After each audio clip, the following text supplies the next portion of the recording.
بەرێسلااو لە ئێوەش بێگومان دۆ بەخەم و پەژاریەکە گەلێک گران بۆ تەڤایە خەلکێن کوردستانی خودێژێ رازی کاک علی قازی کوڕێ تاکانەی قازی محەممەد ژیانە خۆ لە ئەڵمانیا دیتەمەنێکی سەر و هەشتێ ساڵی دە ژیانە خۆی دەستدا و لەوێ دەرێ نەهام لە باژاری کۆلنێنە یەک جیێن و ڕێزگرتن بۆ ئەن کەسایەتیە نافدار لە جیهانێ ڕێزگرتن و عەزا بۆی تێتە چێکردن براستی ji tevaya xelkên Kurdistanê ji tevaya Çînên Kurdistanê xelk lêre beşdar bêj bo dema rojekê hatiye ragandin ez dixwazim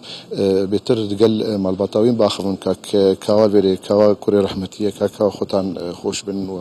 inşallah axîr nexweşîtan bê kakawa li duayîn birên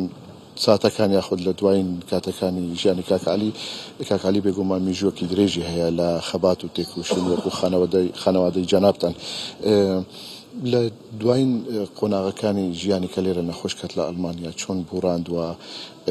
خەبەرەکە چۆن پێتان گەیشتووە بۆچی بڵێن کۆچی دوایی کرداخە سەرەتا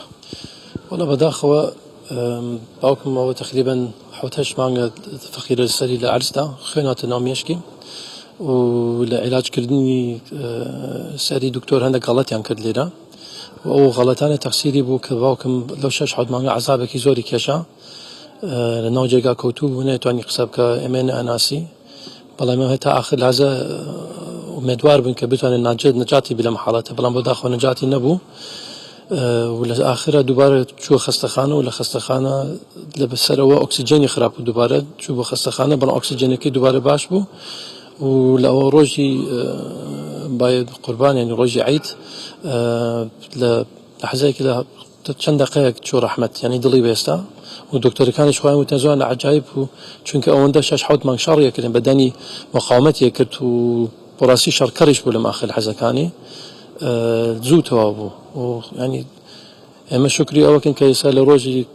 مبارەکی بوو ئەو ڕووبای لێ هاتوو بوو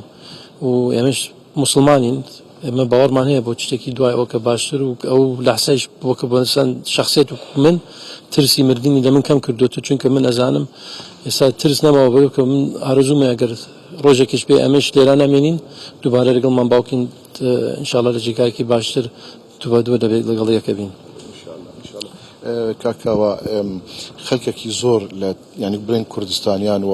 هاوڕێیانی گەلی کورد و ئەو کەسانەی کە دۆزی باوکتان و باپیرتان دەناسن و دەزانن زۆر خەمبار بوون زۆر خەمگین بوون ئەوەی کە لێرە دەبینن لە تەواوی کوردستان و دۆستانی گەلی کورد لێرە ئامادەن ئێوە بڵێن چه هەلوێستێکتان هەیە بەرامبەر بەو خەلکەی کە زۆر داخی هەبوو لە کۆچی دوای کاکالی ئەزانی چۆنە باوکم شخصێتێک بووە ئەو کۆمەک و ئالیکاری خەڵکی زۆرە کرد و بەڕاستی ئەو کۆمەکیشی خەت بۆ دەسەڵاتی خۆینەکە هەمیشە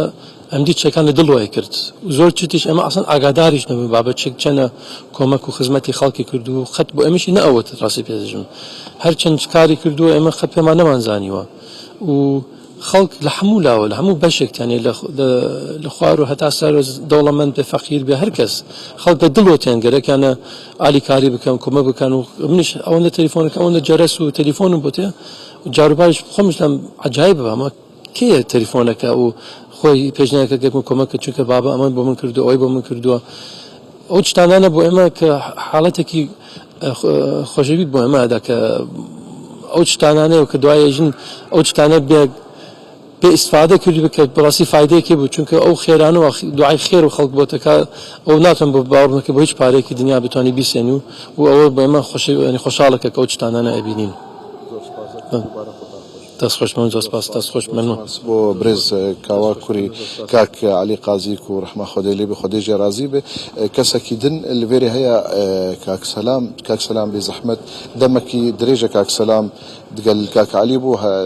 نەوە دلیوی gelek tijîye digirî lê demê digiriye nikarê bersiv bide yan jî baxivê bo televîzyonê lê ev rewresim bi gotin